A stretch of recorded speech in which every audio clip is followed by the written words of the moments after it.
My name is Maria Fernandez, and today here I have with me the magnificent sound healer Brian Russo, and I want to interview and ask you a couple of questions.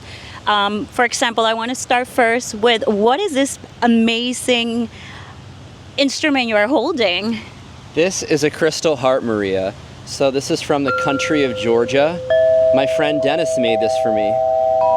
And what you're hearing is the sound of these beautiful quartz crystal tubes, and they're all within the Pythagorean ratios. So all of this is pure mathematics, and it sounds beautiful together when we can make these wonderful chords and make the harmony together. So I love to sound heal with this because when people listen to it, it just takes them to that place of inner peace where they can relax and feel the harmony within.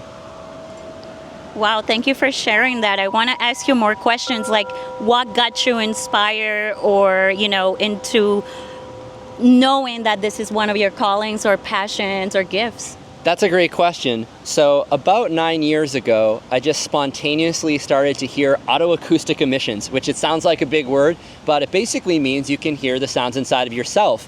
For thousands of years, you've had people that have put their fingers over their ears and really tuned into the inner sound. And for me, it just started with hearing my nervous systems and hearing the sound of my body.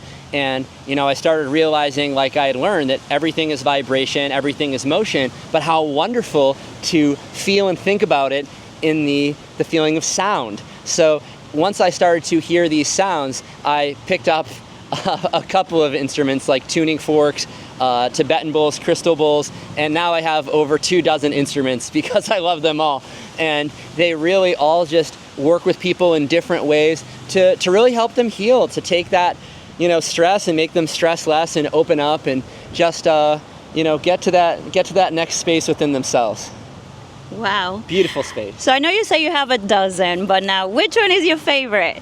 Okay, well, like any mother, when the child asks which is your favorite, because crystal is alive, so it's listening. So just because I have the crystal here, I have a few more, as you can see, but I think this is the newest, and I'm having the most excitement around playing this, for sure. Yeah, it's a beautiful instrument, and it sings really well with my crystal bowl. So all of my instruments are really complementary. It's a whole family. So that's my final answer, is I like it when the whole family's singing together.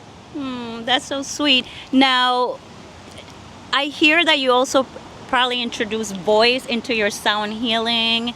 Absolutely. Do you do anything else, or is there a partner that you have? So I do the sound healing with my lovely wife. And we're both instruments, so we're each other's favorite instruments. But I will say that when I studied in India to learn various throat chanting techniques, that I learned the most important instrument, to the audience out there, is you. Learn how to tune yourself, and every instrument will come natural. So here's an example of something called Sigit. It's a form of Mongolian throat chanting, but it's also known in Tibet as the rainbow voice. So I'm going to give you a little bit of a demonstration for that.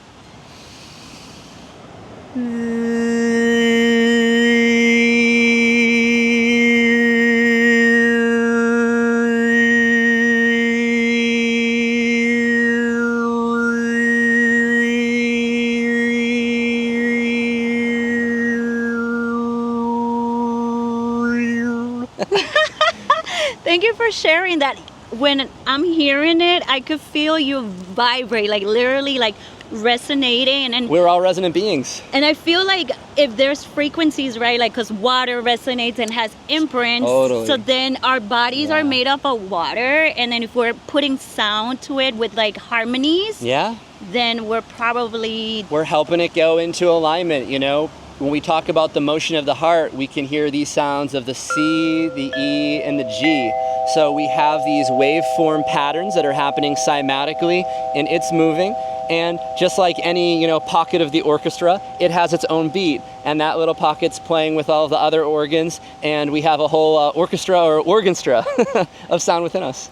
So tell me more about like the sounds and the orchestra, and because it seems like you know a lot about the frequencies and Totally. And yeah. I think you're just like kind of giving like quick answers, but I feel like well, you we could could go dive deeper. into a lot of these things. So if I were to take you to a universal level of the cosmos, I'd say imagine one of those Indian instruments, which is called the tabla, and we see the base of the drum, and we take the animal skin and put it, and there's kind of holes on either side where we loop a thread in, and that thread's also made of a piece of skin as well. But what that's doing, it's at 16 nodes, is it's creating the framework so that when I hit that top of the drum, I'm creating vibration within a space. And that is what's happening in our universe, is that we have a whole symphony of vibration happening, like it's almost the top of that drum, except we don't just have one or two hands playing it. We have, well, on Earth, billions of beings, and in the universe, many more. So getting back to this idea of the drum, we start to understand really the lattice of vibration, like the inside of a crystal, and understanding that there's places on the drum where the resonance is coming together like sand on what's called a Chladni plate, where it's forming and it's taking form. And right next to it is the emptiness. It's the silent space. That's called the node, and where the matter forms is the antinode. So we have it almost like this great net of sound, of light really, because when you take it up a vibration from sound to light, it will convert up. So it's the 49th octave actually is where we get light out of sound. But what's wonderful about that metaphor is we can really feel how the harmonic geometry of the harmonics of sound is shaping all things in existence. So we have this marvelous interplay of both the emptiness, right? Because just like the cup to drink water, I need to have the emptiness to hold water, and that's really everything at these various scales of existence, is the form dancing with the emptiness of space, and it all resounding and creating beauty. That's what God is. It's just creating this beauty within me, within you, within Kaylee, who's videotaping for us. It's wonderful. Wow. Thank you so much for sharing so much of your knowledge. I feel You like asked for the deep dive. I know, and I feel like that's just like scratching the surface. I think you need like individual videos where you explain to people like what you do. That's and the best way, is bite-sized. bite-sized models. Yeah. But I want to know, do you play and give sound healing sessions at a special place? Like at what time? Dates? Well, thank you for saying that. I am in Wakefield, Massachusetts, in that area. So we have I said beautiful, but I meant to say beautiful Buddhist temple, Mansu Sa temple in Wakefield. So imagine a bunch of pink lanterns on the ceilings and wall-to-wall relief paintings of beautiful beings, and just this space where you can lie down, be surrounded by the sound, and just chill and heal and get activated, whatever you're there for. So again, my website's Be Sound Now, BE Sound Now. So people can check me out there. I'm sure there'll be a link in the comments. So you can check me out there and learn more about, we travel as well, spreading the sound. So yes. Well, I'm so excited. People, you know where to find him at Be Sound.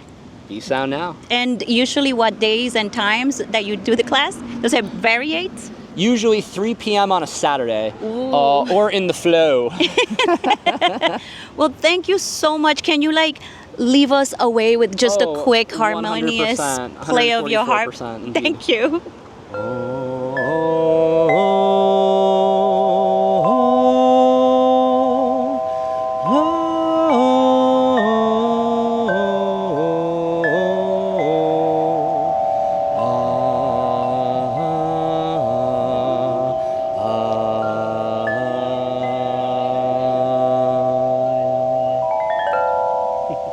Thank you so much. It's been a pleasure.